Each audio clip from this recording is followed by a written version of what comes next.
Welcome to my art channel sketch with SM art. तो आज हम देखेंगे और सीखेंगे एक्सरसाइज नंबर 4 जो है पर्सपेक्टिव। तो ये सीखना बहुत इंपॉर्टेंट है पर्सपेक्टिव, क्योंकि ये ड्राइंग का बहुत बड़ा हिस्सा है। मतलब जब भी आप ड्राइंग बनाओगे किसी भी बिल्डिंग का या फिर किसी भी ऑब्जेक्ट्स का, तो क्या होगा, उसमें पर्सपेक्टिव होता है। तो उसके लिए हमें ये समझना पड़ेगा कि पर्सपेक्टिव एक्चुअल में है क्या। तो पहले हमें सीखना पड़ेगा पर्सपेक्टिव और उसको समझना पड़ेगा। अगर आपको डेफिनेशन चाहिए तो आप गूगल कर सकते हो, लेकिन मैं ट्राई करूँगा कि आपको आसान भाषा में समझाने का। ठीक है, तो मैं ट्राई करता हूँ। देखो, अगर आप एक बिल्डिंग के सामने हो तो जो बिल्डिंग का पार्ट आपके सबसे पास होगा वो आपको बड़ा दिखाई देगा, और जो पार्ट आपसे दूर होगा वो आपको छोटा दिखाई देगा। एक्चुअल में उसकी हाइट सेम ही होगी। आपको पता है ना बिल्डिंग क्या होती है। ठीक है, तो बिल्डिंग का जो मानो एक पिलर ले लिया और कॉर्नर ले लिया। ठीक है, जो बिल्डिंग का जो एक कॉर्नर होगा जहाँ पे आप खड़े होगे तो वो आपको ज़्यादा पास होगा, तो वो पास वाला कॉर्नर आपको बड़ा दिखाई देगा, और जो कॉर्नर दूर है वो आपको छोटा दिखाई देगा। यही चीज़ आप जब ड्राइंग में फॉलो करते हैं तब उसी को हम पर्सपेक्टिव बोलते हैं। मैं सेकेंड एग्जांपल से ट्राई करता हूँ। अगर आपके पास दो बॉल है सेम साइज़ के, ठीक है, और वो आपने एक टेबल पे रख दी है। ठीक है, तो जो बॉल आपके पास होगी, ज़्यादा पास होगी, वो बॉल आपको बड़ी दिखेगी, और जो आपसे दूर होगी वो आपको छोटी दिखेगी। यही है पर्सपेक्टिव। पर्सपेक्टिव क्या है? जो आपके सबसे नज़दीक है वो आपको बड़ा दिखाई देगा, और जो दूर है वो छोटा दिखाई देगा। मतलब वहाँ डेप्थ होगी, वह पर्सपेक्टिव है। मतलब किसी भी डेप्थ को देखना यानी उसके पर्सपेक्टिव को देखना।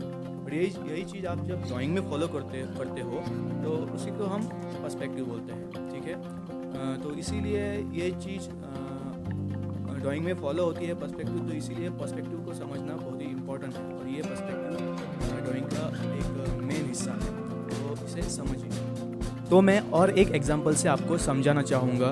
देखो, अगर खंबे हैं यानी कि पिलर्स है, एक मंदिर में बहुत खंबे हैं जो एक ही साइज़ के हैं, और या फिर बिल्डिंग में। ठीक है, तो जिस खंबे के पास आप खड़े रहोगे तो जो खंबा आपके पास होगा, सबसे पास होगा, वो आपको सबसे बड़ा दिखेगा, और जो सबसे दूर होगा वो सबसे छोटा दिखेगा। तो इसी को हम पर्सपेक्टिव बोलते हैं। एक्चुअल में उन खंभों की साइज़ तो सेम ही है, लेकिन जो पास है वो बड़ा दिखता है, जो दूर है वो छोटा दिखता है। ठीक है, अब मैं आपको ड्रॉ करके एग्जांपल देता हूँ और समझाने की कोशिश करता हूँ। आप समझने की ट्राई कीजिए। ठीक है, तो मैं अब बना रहा हूँ एक बिल्डिंग।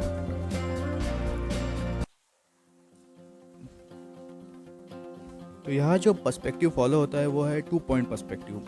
मतलब 2 पॉइंट होते हैं और उनसे वो पर्सपेक्टिव निकलता है। ये मैं आगे समझाऊंगा। तो ये हमारी बिल्डिंग, इसका दरवाज़ा, ये विंडो। यहाँ पर मैं रफ स्केच बना रहा हूँ क्योंकि ये जस्ट आपको समझाने के लिए कि पर्सपेक्टिव का हम मतलब पर्सपेक्टिव एक्चुअल में होता क्या है। तो ये उसकी एक साइड और ये दूसरी साइड। तो ये साइड बड़ी दिख रही है और ये छोटी दिख रही है। मतलब लेफ़्ट वाले साइड के आप पास खड़े हो और राइट वाले साइड के दूर खड़े हो। अब मैं 2 पॉइंट पर्सपेक्टिव आपको बताता हूँ क्या होता है। तो मैंने 2 पॉइंट एक लेफ़्ट में और एक राइट में बनाया है, और यहाँ पे मैं ऐसे जैसे मैं दिखा रहा हूँ कि उसकी जो लाइंस होते हैं वो उसी पॉइंट से निकलते हैं। और जब ऐसे हम बनाते हैं तो वो 3D लगता है।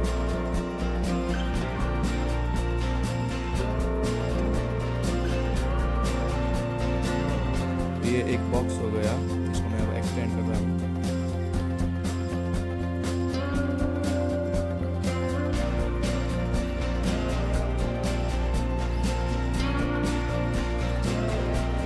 ऐसे उसकी जो लाइन होती है जिससे वो बना है, वो उसके लाइन एक ही पॉइंट से जाकर मिलते हैं। मतलब लेफ़्ट वाले लेफ़्ट पॉइंट पे मिलेंगे, और जो राइट वाले लाइन है वो राइट पॉइंट पे।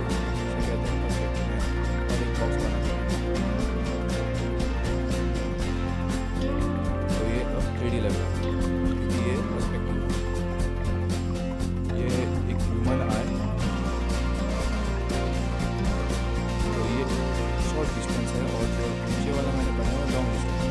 शॉर्ट डिस्टेंस पे मतलब जो पास है वो साइड आपको बड़ी दिखेगी, जो साइड दूर है वो साइड आपको छोटी दिखेगी। अब मैं पिलर्स के बारे में समझा रहा हूँ, मतलब वो मैंने एग्जांपल जो लिया था पिलर्स का वो ड्रॉ करके बता रहा हूँ। तो सबसे पास वाला जो पिलर होगा वो आपको बड़ा दिखेगा और जो दूर होगा वो छोटा दिखेगा।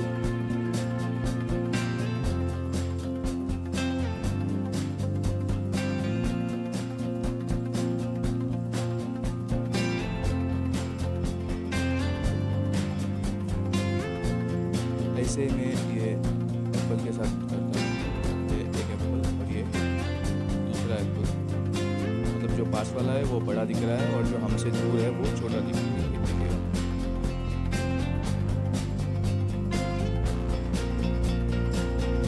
ये पाइप, इसका जो पास वाला एंड है वो हमें बड़ा दिखेगा और जो दूर है वो छोटा दिखेगा।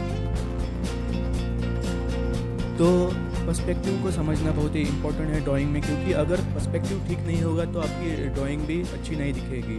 ठीक है, तो ऐसे ही इस एग्जांपल को देखिए और समझने की कोशिश कीजिए कि मैं पर्सपेक्टिव किसे कह रहा हूँ और पर्सपेक्टिव होता क्या है। ठीक है, तो हम एक और एक्सरसाइज करते हैं जिसमें आपको क्या करना है कि आपको सेम साइज़ के दो कोई भी ऑब्जेक्ट लेने हैं, यानी सेम साइज़ के बॉल लेने हैं या फिर सेम कप लेने हैं जिसकी साइज़ सेम हो और शेप भी सेम हो। ठीक है, तो हम अब दो बॉल लेते हैं और उसको एक टेबल पे रखिएगा, जहाँ जैसे मैं दिखा रहा हूँ। ठीक है, अब एक बॉल के पास जाओ और दूसरे बॉल को देखने की कोशिश करो। जो बॉल आपके पास होगा वो आपको बड़ा दिखेगा और जो दूर होगा वो छोटा दिखेगा। अब इसी चीज़ को ड्रॉ करने की कोशिश करो। एक पेज लो, ड्राइंग पेज लो एंड पेंसिल लो और इसको ड्रॉ करने की कोशिश करो। ठीक है, तो मैंने एक डिओड्रेंट का बॉक्स लिया और उसको मैं अब ड्रॉ कर रहा हूँ पर्सपेक्टिव में। तो जैसे मैंने दिखाया वैसे ही आप ड्रॉ कीजिए। आप कुछ भी ले सकते हैं, उसको आप सामने रख के ड्रॉ कर सकते हैं। तो इस एंगल में अब उसका मैंने एंगल चेंज कर दिया और उसको ऐसे बर्ड आई एंगल में उसको मैंने ड्रॉ किया। तो ये दो एंगल मैंने बॉक्स के निकाले। अब डिओड्रेंट की बॉटल, उसको मैंने ऐसे एक एंगल में ड्रॉ करने की कोशिश की। तो ये दूसरा एंगल,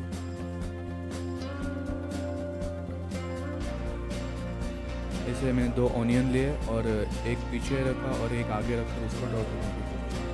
तो यहाँ पे आप पर्सपेक्टिव को अच्छी तरह से समझ सकते हो कि जो आगे होता है वो बड़ा दिखता है और जो पीछे होता है वो छोटा दिखता है।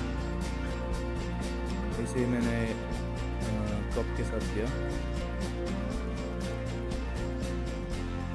ऐसे स्टडी करने में आपको आसानी होगी और अंडरस्टैंडिंग में भी आसानी होगी कि पर्सपेक्टिव होता क्या है।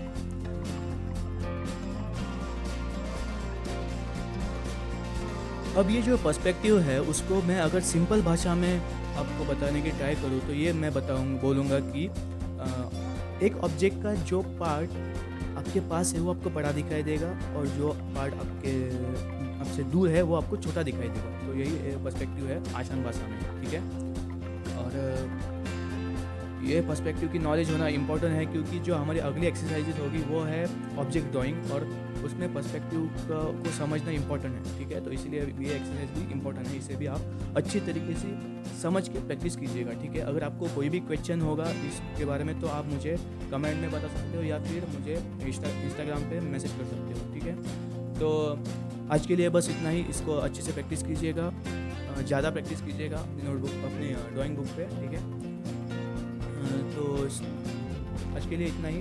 हम मिलते हैं अगले वीडियो में अगली एक्सरसाइज के साथ। अगर आपको इस वीडियो से कुछ सीखने को मिला तो इसको लाइक कीजिए। आपके दोस्त या रिश्तेदार जो ड्राइंग सीखना चाहते हैं उनको ये वीडियो आप शेयर कर सकते हो। और आपके जो भी कमेंट्स है वो मैं पढ़ूंगा और आपको अगर कोई डाउट्स होगा तो मैं उसका आंसर दे दूंगा, तो आप कमेंट कर सकते हो। ठीक है, और जो हमारा चैनल है स्केच विद एसएमआर उसको सब्सक्राइब कर सकते हो ताकि जो भी एक्सरसाइज मैं डालूंगा वो आपको मिलती रहे और आप सीखते रहें। ठीक है, तो wish you all the best, see you soon.